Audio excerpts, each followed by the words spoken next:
बच बारस व्रत। भाद्रपद कृष्ण द्वादशी को बच बारस या गोवत्स द्वादशी कहते हैं। इस अवसर पर गाय और बछड़े की पूजा की जाती है। भाद्रपद मास में पड़ने वाले इस उत्सव को वत्स द्वादशी या बच बारस के नाम से भी जाना जाता है। ऐसा माना जाता है कि वर्ष में की दूसरी बार यह पर्व कार्तिक मास के शुक्ल पक्ष में भी मनाया जाता है। गौ माता की पृष्ठ देश में ब्रह्म का वास है, गले में विष्णु का, मुख में रुद्र का, मध्य में समस्त देवताओं और रोम कूपों में महर्षि गण, पूंछ में अनंत नाग, खुरों में समस्त पर्वत, गोमूत्र में गंगादि नदियां, गोमय में लक्ष्मी और नेत्रों में सूर्य चंद्र विराजित है। इसलिए बच बारस गोवत्स द्वादशी के दिन महिलाएं अपने बेटे की सलामती, लंबी उम्र और परिवार की खुशहाली के लिए यह पर्व मनाती है। इस दिन घरों में स्त्रियां मूंग, मोठ तथा बाजरे को अंकुरित करके मध्याह्न के समय बछड़ों को खिलाती है। जो व्रत रखते हैं वह भी इसी अन्न का उपयोग करते हैं। इस दिन गाय के दूध दही का उपयोग नहीं किया जाता है, लेकिन भैंस के दूध व उससे बने पदार्थों का सेवन किया जा सकता है। इस दिन घरों में विशेषकर बाजरे की रोटी, जिसे सोगरा भी कहा जाता है, और अंकुरित अनाज की सब्जी बनाई जाती है। बच बारस के दिन जिस घर की महिलाएं गौ माता का पूजन अर्चन करती है, उसे रोटी और हरा चारा खिलाकर उसे तृप्त करती हैं। उस घर में मां लक्ष्मी की कृपा सदैव बनी रहती है और उस परिवार में कभी भी अकाल मृत्यु नहीं होती है। बच बारस व्रत पूजन। सर्वप्रथम व्रतधारी महिलाएं सुबह स्नान आदि से निवृत्त होकर धुले हुए साफ सुथरे वस्त्र धारण करें। तत्पश्चात दूध देने वाली गाय को उसके बछड़े सहित स्नान कराएं। अब दोनों को नया वस्त्र उड़ाएं, दोनों को फूलों की माला पहनाएं। गाय बछड़े के माथे पर चंदन का तिलक लगाएं और उनके सींगों को सजाएं। अब तांबे के पात्र में अक्षत, तिल, जल, सुगंध तथा फूलों को मिला लें। अब इस मंत्र का उच्चारण करते हुए गो प्रालक्षण करें। मंत्र: क्षीरो दान कसम संभूते सुरासुर नमस्कृते सर्वदेवमय मात गृहणाज्ञा नमो नमः।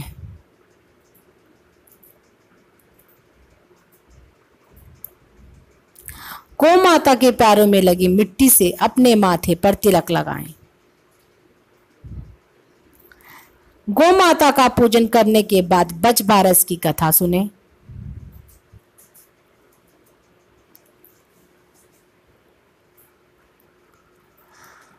दिन भर व्रत रखकर रात्रि में अपने इष्ट तथा गौ माता की आरती करके भोजन ग्रहण करें।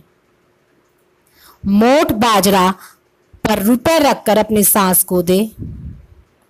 इस दिन बाजरे की ठंडी रोटी खाएं। इस दिन गाय के दूध, दही व चावल का सेवन न करें। यदि किसी के घर गाय बछड़े न हो तो वह दूसरे के गाय बछड़े का पूजन करे। यदि घर के आसपास गाय बछड़ा न मिले तो गीली मिट्टी से गाय बछड़े की मूर्तियां बनाकर उनकी पूजा करें।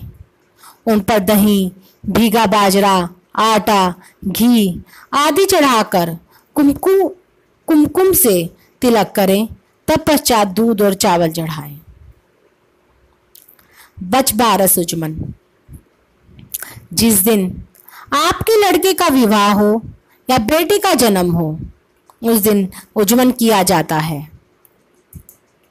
इसके लिए एक दिन पहले थाली में मोठ व बाजरा की 13 ढेरियां बनाकर उस पर बाजरा की 2 मुठियां जिसमें घी मिला हो उस पर रख दें, उसमें रुपया रख के सास को दें, वह पैर छूकर आशीर्वाद लें। उसके बाद कुएं पे जाएं, वह बछड़े की पूजा करें। बछबारस की कहानी। एक बार एक गांव में भीषण अकाल पड़ा। वहां के साहूकार ने गांव में एक बड़ा तालाब बनवाया, परंतु उसमें पानी नहीं आया। साहूकार ने पंडितों से उपाय पूछा। पंडितों ने बताया कि तुम्हारे दोनों पोतों में से एक की बलि दे दो तो पानी आ सकता है। साहूकार ने सोचा किसी भी प्रकार से गांव का भला होना चाहिए। साहूकार ने बहाने से बहू को एक पोते हंसराज के साथ फिर भेज दिया। एक पोते को अपने पास रख लिया जिसका नाम बछराज था। बछराज की बलि दे दी गई। तालाब में पानी भी आ गया। साहूकार ने तालाब पर बड़े यज्ञ का आयोजन किया, लेकिन झिझक के कारण बहू को बुलावा नहीं भेज पाए। बहू के भाई ने कहा, तेरे यहाँ इतना बड़ा उत्सव है, तुझे क्यों नहीं बुलाया? मुझे बुलाया है, मैं जा रहा हूं। बहू बोली, बहुत से काम होते हैं इसलिए भूल गए होंगे। अपने घर जाने में कैसी शर्म, मैं भी चलती हूं। घर पहुंची तो सास ससुर डरने लगे कि बहू को क्या जवाब देंगे। फिर भी सास बोली, बहू चलो बछबारस की पूजा करने तालाब पर चलें। दोनों ने जाकर पूजा की। सास बोली, बहू तालाब के किनार कुसुम्बल से खंडित करो। बहू बोली, मेरे तो हंसराज और बछराज है, मैं खंडित क्यों करूं? सास बोली, जैसा मैं कहूं वैसा करो।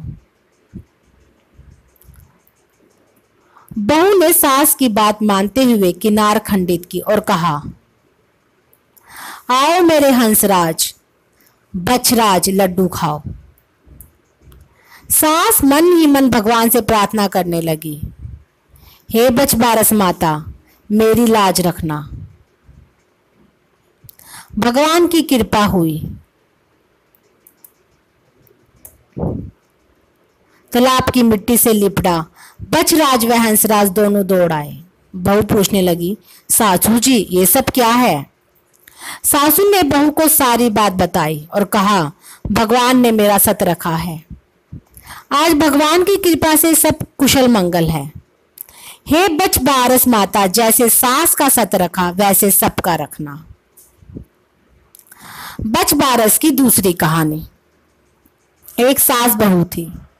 सास को गाय चराने के लिए वन में जाना था। उसने बहू से कहा, आज बछबारस है, मैं वन जा रही हूं, तुम गेहूं लाकर पका लेना और धान लाकर उछेड़ लेना। बहू काम में व्यस्त थी, उसने ध्यान से सुना नहीं। उसे लगा सास ने कहा, घेउला धानुला को पका लेना। घेउला और धानुला गाय के दो बछड़ों के नाम थे। बहू को कुछ गलत तो लग रहा था, लेकिन उसने सास का कहा मानते हुए बछड़ों को काट कर पकने के लिए चढ़ा दिया। सास ने लौटने पर कहा, आज बछबारस है, बछड़ों को छोड़ो, पहले गाय की पूजा कर लें। बहू डरने लगी। भगवान से प्रार्थना करने लगी, हे भगवान मेरी लाज रखना। भगवान को उसके भोलेपन पर दया आ गई। हांडी में से जीवित बछड़ा बाहर निकल आया। सास के पूछने पर बहू ने सारी घटना सुना दी और कहा, भगवान ने मेरा सत रखा। बछड़े फिर से जीवित कर दिए। इसलिए बछबारस के दिन गेहूं नहीं खाए जाते और कटी हुई चीजें नहीं खाते। गाय बछड़े की पूजा करते हैं। हे बछबारस माता, जैसे बहू की लाज रखी वैसे सबकी रखना। बछबारस व्रत महत्व। भाद्रपद की कृष्ण पक्ष की द्वादशी को पहली बार श्री कृष्ण गौ और बछड़ों को चराने निकले।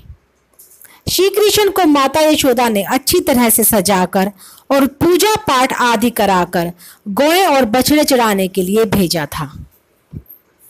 पूजा पाठ के बाद श्री कृष्ण ने सभी बछड़े खोल दिए। चिंता दिखाते हुए माता यशोदा ने बलराम जी से कहा कि बछड़ों को चराने दूर मत निकल जाना और श्री कृष्ण को अकेले मत छोड़ना। श्री कृष्ण द्वारा गोवत्स चारण की इस पुण्य तिथि को पर्व के रूप में मनाया जाता है। पौराणिक जानकारी के अनुसार भगवान श्री कृष्ण के जन्म के बाद माता यशोदा ने इसी दिन गोमाता का दर्शन और पूजन किया था। जिस गोमाता को स्वयं भगवान कृष्ण नंगे पांव जंगल जंगल चराते फिरे हो और जिन्होंने अपना नाम ही गोपाल रख लिया हो, उनकी रक्षा के लिए उन्होंने गोकुल में अवतार लिया। गोमाता के रोम रोम में देवी देवता एवं समस्त तीर्थों का वास है। इसलिए धर्म ग्रंथ बताते हैं, समस्त देवी देवताओं एवं पितरों को एक साथ प्रसन्न करना हो तो गो भक्ति, गो सेवा से बढ़कर कोई अनुष्ठान नहीं है। गो माता को बस एक ग्रास खिला दो, वह सभी देवी देवताओं तक अपने आप ही पहुंच जाता है।